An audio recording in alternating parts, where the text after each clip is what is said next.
The sun was shining over the lush green fairways of one of the most exclusive golf clubs in the country, a place reserved for billionaires, CEOs, and legendary athletes, but apparently not for Snoop Dogg. As he pulled up in his sleek black luxury SUV, the valet barely made eye contact, the kind of look that said, "You're not supposed to be here." But Snoop didn't need anyone's approval. He had already paid for his membership, already confirmed his tee time, already earned his place in any room he chose to walk into. Yet, just as he stepped out, before he could even stretch his arms, a security guard in a neatly pressed uniform approached with calculated politeness, his stiff posture and forced smile masking something else entirely. "Excuse me, sir, but I'm going to have to ask you to leave." For a moment, Snoop just stared. Because this wasn't about a misunderstanding. This wasn't about a mistake in reservations. This was about something else entirely. And today, Snoop wasn't about to just walk away. The sun sat high over the rolling hills of one of the most exclusive, members-only golf clubs in the country, the kind of place where billionaires, CEOs, and retired sports legends came to play in absolute privacy, where deals worth millions were made over a quiet round of 18 holes, where the air smelled like fresh-cut grass, expensive cigars, and old money. And today, Snoop Dogg was supposed to be one of them. As his sleek black SUV rolled past the gates, the eyes of the valets flicked toward it, their trained smiles barely masking the brief flicker of surprise, the momentary pause that said, "We weren't expecting him." But Snoop? He wasn't fazed. This wasn't the first time he had walked into a space where people thought he didn't belong, and it sure as hell wasn't going to be the last. He was here for one thing, a game of golf. A simple, peaceful, no-drama day on the course. But the moment he stepped out of the car, before he could even stretch his arms or adjust his sunglasses, a security guard in a neatly pressed uniform appeared from nowhere, moving toward him with an air of authority that wasn't just professional, it was personal. And Snoop already knew where this was going.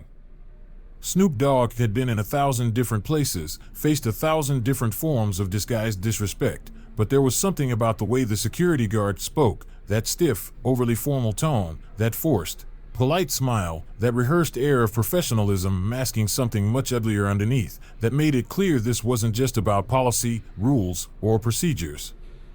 This was about something else entirely.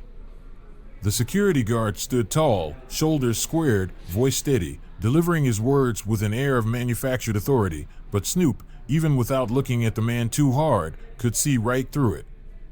"Excuse me, sir, but I'm going to have to ask you to leave." A simple sentence, wrapped in artificial politeness, laced with underlying hostility, delivered in a way that made it clear that the man had already decided the outcome of this situation before Snoop even had a chance to respond. And that was the part that made this different. For a brief second, Snoop didn't move, didn't frown, didn't react. He just let the words settle in the air, let the moment hang there, stretching out just long enough for the weight of the statement to fully land, not just on him, but on everyone within earshot. Because this wasn't just about asking someone to leave. This was about who was being asked to leave. This was about why. And most importantly, this was about who wasn't being asked to leave. Snoop had met men like this before, men who used uniforms as a shield, who let their titles justify actions they wouldn't dare take under any other circumstance. Men who believed that hiding behind rules made their personal judgments acceptable. And looking at this security guard now, at the way he stood a little too rigid, at the way his eyes flickered with something too controlled, too measured, too rehearsed, Snoop knew exactly what kind of game was being played. This wasn't about his reservation. This wasn't about a misunderstanding. This was about making it clear that some doors were never meant to be opened for people like him, no matter how much money, success, or respect he had earned. And if there was one thing Snoop had never been good at, it was playing along with rules designed to keep him out. The seconds stretched on, heavy and unbroken, the kind of silence that forced people to confront the reality of the situation they had just created. And then, finally, Snoop moved. Not aggressively. Not even defensively. just calmly, slowly, with the kind of deliberate ease that made it clear he was in no rush to prove anything to anyone. He reached into his pocket, fingers brushing against the cool, laminated surface of his membership card, then pulled it out with the kind of casual, effortless motion that made it impossible to ignore. Held it up between two fingers. Let the light catch against the gold lettering. Let the silence stretch just a little longer. And then, finally, he spoke. "Guess that makes me a member, huh?" The words weren't loud, weren't confrontational, but somehow, they hit harder than a shout ever could. For the first time since this conversation had started, the security guard hesitated. It wasn't much. Just a flicker. A brief tightening of the jaw. A too quick glance down at the card before forcing himself to keep his posture stiff, his expression unreadable. But Snoop caught it. And so did the people around them. Because in that hesitation, in that brief, split-second moment of uncertainty, the truth slipped through the cracks. This had never been about rules. This had never been about club policies. This had never even been about Snoop's membership. This was about who they wanted in their world and who they didn't. And now, the whole room was watching. The energy had shifted. What had once been just a casual, forgettable moment at the entrance of an elite golf club had now become something else entirely, a statement, a confrontation, a moment that people would talk about long after today. Because it wasn't just Snoop standing there anymore. It wasn't just the security guard trying to enforce an excuse that no longer held any weight. It was the crowd. The other members. The onlookers. The employees who had been subtly watching from a distance, pretending to be preoccupied with their own tasks, but now completely fixated on the conversation unfolding in front of them. And the more they watched, the more obvious the truth became. This wasn't about golf. This was about who was being given access to power and who wasn't. The security guard knew he had lost control of the moment. Knew that the second Snoop pulled out that membership card, the second the whispers in the background started, the second the reality of what was happening became too big to ignore, he was no longer just enforcing a rule, he was exposing a bias. But instead of backing down, instead of admitting the mistake, he doubled down. "I understand, sir, but we have the right to refuse service to anyone." And there it was. The moment of truth. The final, undeniable proof that this was never about a misunderstanding. This was about making sure some doors stayed closed, no matter who was knocking.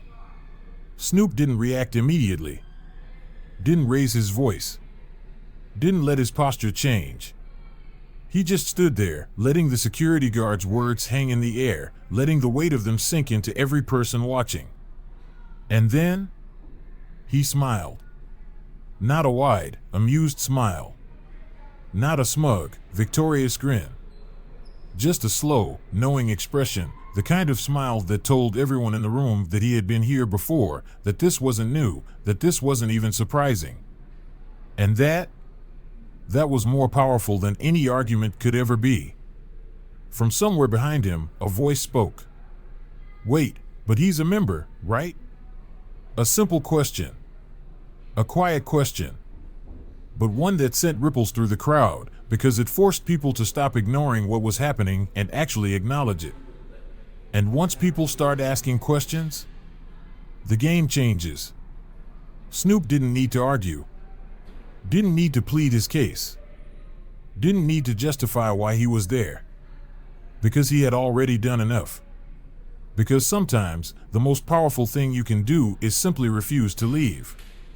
And in that moment, standing there, membership card still in hand, the weight of the entire room pressing against the security guard who had just outed himself, Snoop Dogg had already won. For a few long, drawn-out seconds, nobody spoke, nobody moved, nobody even dared to take a breath too loudly, because what had just happened was no longer just a minor dispute at the entrance of an elite golf club. It had transformed into something bigger, something heavier, something that held the weight of generations of unspoken rules that had kept certain doors closed for certain people, no matter how much money they had, no matter how much influence they carried, no matter how much they had earned their place at the table. Snoop Dogg didn't need to say a word. Didn't need to argue, didn't need to raise his voice, didn't need to make a scene, because the real scene was already unfolding, and every single person in the vicinity was now witnessing it for exactly what it was. The security guard had spoken his piece. We have the right to refuse service to anyone. And just like that, the entire tone of the situation had shifted. Because this wasn't about policy anymore.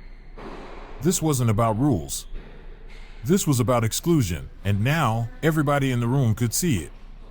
Snoop had been in too many rooms where he wasn't supposed to be, had walked into too many spaces where people had decided before he even arrived that he didn't belong, had seen too many moments where the game wasn't rigged by actual regulations but by the silent, unwritten rules that everyone knew existed but nobody ever admitted out loud. And this was one of those moments. But what made this moment different? What made this situation something that the guard wasn't prepared for? Snoop Dogg wasn't just a rapper, wasn't just a celebrity, wasn't just a wealthy man walking into an expensive place. He was a cultural force. And now, every single person watching this unfold was waiting to see what he was going to do next. At first, the other club members had tried to ignore what was happening, had done what rich people always do when conflict arises in places where conflict isn't supposed to exist. They pretended they didn't notice, pretended they were too occupied with their conversations, their golf swings, their million-dollar investments to pay attention to the man at the entrance being told, in so many words, that his money, his status, his accomplishments still weren't enough to grant him equal ground here. But now it was impossible to ignore. Because now, it wasn't just about Snoop. It was about what the club really stood for. And the worst thing that could happen for the security guard? The worst possible outcome for the club's silent gatekeepers? People were starting to notice. The moment Snoop Dogg didn't respond with anger, didn't react with aggression, didn't do anything but simply let the situation unfold for itself, the security guard's confidence began to crack. Because this was supposed to be simple. He had expected Snoop to get frustrated. Had expected him to raise his voice, to demand answers, to react in a way that would make it easy to frame him as the problem, as the disruption, as the one who didn't know how to act right in a place like this. But instead, Snoop had given him nothing except cold, unwavering patience. And that was worse than any argument could ever be. Somewhere in the background, someone whispered something. It wasn't loud, wasn't dramatic, but it was enough. Enough to make the security guard's shoulders tighten just slightly. Enough to make his fingers twitch at his side. Enough to remind him that this wasn't happening in a vacuum.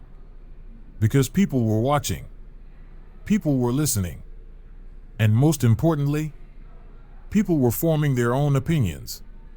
The security guard cleared his throat, shifting slightly, as if trying to regain some sense of control, trying to redirect the attention away from the growing tension, trying to find a way to end this situation without admitting defeat.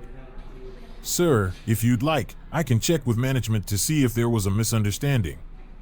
The words were careful, measured, calculated to sound reasonable while still implying that Snoop Dogg had somehow made the mistake, that he was still the one who needed permission to exist in this space. But it was too late. Because now, nobody was buying it. The moment could have stretched on indefinitely, could have lingered in uncomfortable silence for just a little longer, but before the tension could reach its breaking point, something else happened.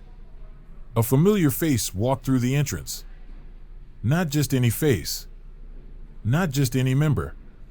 But one of the club's biggest names, a billionaire, a titan of industry, a man whose influence stretched far beyond the walls of this golf course.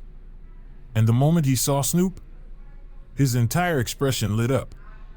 Snoop. Man, what's good? I didn't know you golfed. And just like that, everything changed. The security guard stood completely still, caught between the decision he had already made and the undeniable shift in power that had just occurred. Because now, it wasn't just Snoop standing at the entrance. Now, it wasn't just a question of whether or not a rapper belonged here. Now, one of the club's most powerful members was acknowledging Snoop as his equal, as his guest, as someone who absolutely belonged in this space. And suddenly, the rules didn't seem so important anymore. The billionaire didn't even give the security guard a chance to respond before clapping Snoop on the shoulder, turning to him with an easy grin, completely unaware of what had been happening just moments before. "You gotta hit the back nine with me, man. Let me see what your swing looking like." The security guard had no choice now. No excuse. No way to backtrack without admitting what this was really about. And so, he did the only thing left for him to do. He stepped aside. Snoop Dogg didn't gloat. Didn't say, "I told you so." Didn't even spare the security guard a second glance. Because he didn't need to. Because the real victory wasn't in proving himself to anyone. The real victory was in walking through the door like he had always belonged. And as he stepped onto the golf course, greeted by one of the most powerful men in the club, surrounded by the whispers of people who had just witnessed the moment the rules stopped mattering, there was only one undeniable truth left in the air. Snoop Dogg didn't need their approval. He had already won. The second the billionaire walked through the entrance and greeted Snoop Dogg like an old friend, the entire dynamic of the situation shifted in an instant. The power that had been so clearly in the hands of the security guard just moments ago now dissolving right before his eyes, slipping through his fingers like sand, no longer something he could hold onto, no longer something he could weaponize to make Snoop feel out of place. For the first time since this confrontation began, the guard hesitated, not in the way someone hesitates when they're confused, but in the way someone hesitates when they realize they have made a mistake too big to fix, too obvious to cover up, too exposed to pretend like it was never there in the first place. And in that hesitation, Snoop Dogg saw everything he needed to see. The billionaire, one of the most influential figures in the club, a man whose name carried weight far beyond the walls of this elite establishment, clapped Snoop on the shoulder like they had known each other for decades, his easygoing confidence making it painfully clear that, in his eyes, Snoop wasn't just welcome here, he was supposed to be here. He belonged here just as much as anyone else. "Snoop, man, I didn't know you golfed like that. You out here showing us something today?" The billionaire's voice carried through the entrance, cutting through the awkward tension in the air like a hot knife through butter, instantly rewriting the entire narrative of the moment, instantly shifting the attention from a question of belonging to a simple fact. Snoop Dogg wasn't just here to play golf, he was here because he had every damn right to be.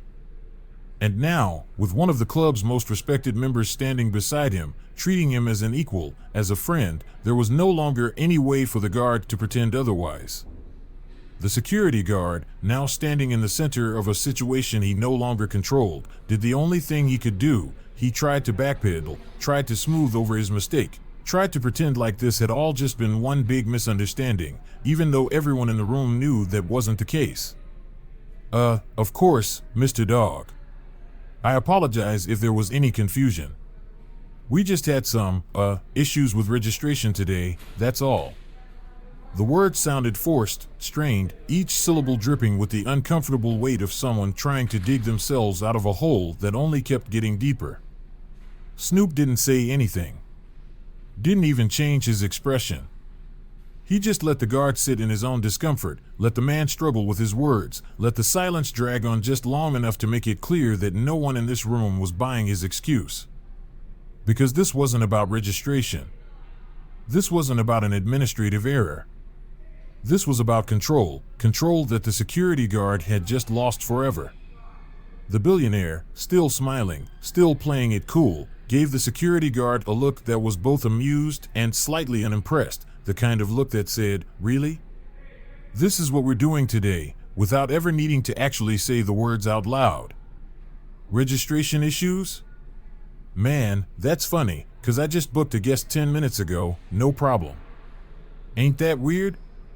His tone was casual, lighthearted, but the weight behind his words was undeniable, and the second they left his mouth, the last remaining shred of the security guard's justification collapsed into nothing. Because now, it wasn't just Snoop standing here questioning the situation. Now, it was one of the club's most important members, a man whose voice carried enough influence to end this conversation in an instant. And suddenly, the security guard's position wasn't just weak, it was completely indefensible. From somewhere behind them, someone whispered, too low to fully catch the words, but loud enough that the ripple effect could be felt through the crowd. Then another whisper. Then another. And just like that, the room was no longer just watching, they were reacting. Because now, people were starting to connect the dots, starting to realize what had just played out in front of them, starting to understand that this wasn't just a small mistake, but a moment that revealed something much deeper, much uglier, something that couldn't be ignored.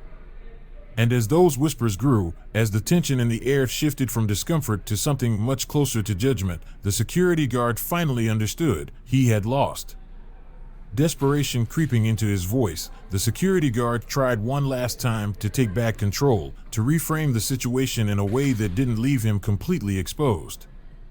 Well, Mr. Dogg, you understand, we have a lot of high-profile guests here, and we have to make sure everything is in order before letting anyone through. The billionaire let out a low chuckle, shaking his head. Man, Snoop's more high-profile than half the people in this club. You joking, right? The security guard opened his mouth, then closed it, then opened it again, struggling to come up with something, anything, that wouldn't make him look even worse than he already did. But it was too late. Because now, the narrative wasn't his to control anymore. Snoop still hadn't spoken. Hadn't argued. Hadn't raised his voice. Because he didn't need to.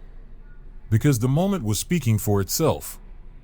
And in that silence, in that calm, knowing expression on his face, there was a lesson that the security guard was only just starting to understand, a lesson about power, about control, about the fact that sometimes the loudest statement you can make is simply refusing to move.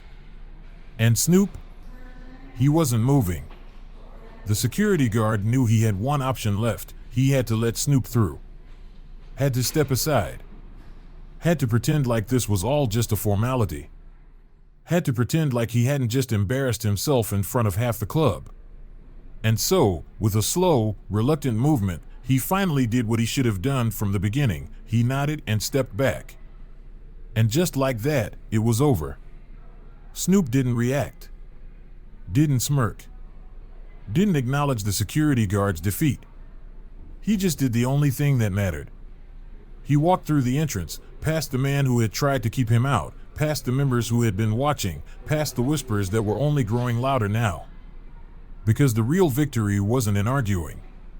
The real victory was in walking through the door like he had always belonged. Because he had. As he stepped onto the green, the billionaire beside him, the weight of the moment still lingering in the air, there was only one truth left standing. Snoop Dogg had never needed their approval. And today, he reminded them why. Snoop Dogg didn't have to say a word. The moment he stepped through that entrance, past the security guard who had spent the last several minutes trying to keep him out, past the murmuring club members who had just witnessed the entire exchange unfold, past the unspoken rules that had tried to hold him back, he had already won. The billionaire beside him laughed, still shaking his head at the absurdity of what had just happened. Man, they really tried you like that, he said, nudging Snoop lightly. Snoop exhaled, a slow, measured breath, his expression unreadable behind the dark lenses of his sunglasses. They tried, he said simply, a knowing smirk pulling at the corner of his lips. But they failed. The billionaire grinned. Damn right they did. And with that, the two men stepped forward onto the lush, perfectly trimmed fairways of the golf course, leaving behind a moment that would linger in the air long after they were gone. The security guard didn't speak as Snoop walked away, didn't make another attempt to justify himself, didn't even try to regain whatever dignity he had left, because there was nothing left to say. But the other members? They had plenty to say. As soon as Snoop was out of earshot, the quiet murmurs turned into full conversations. Some whispered in hushed voices, others spoken with more confidence now that the moment had passed. Did you see that? I can't believe they tried to keep him out. Man, that was uncomfortable. What the hell was that about? You think management's gonna say something about it?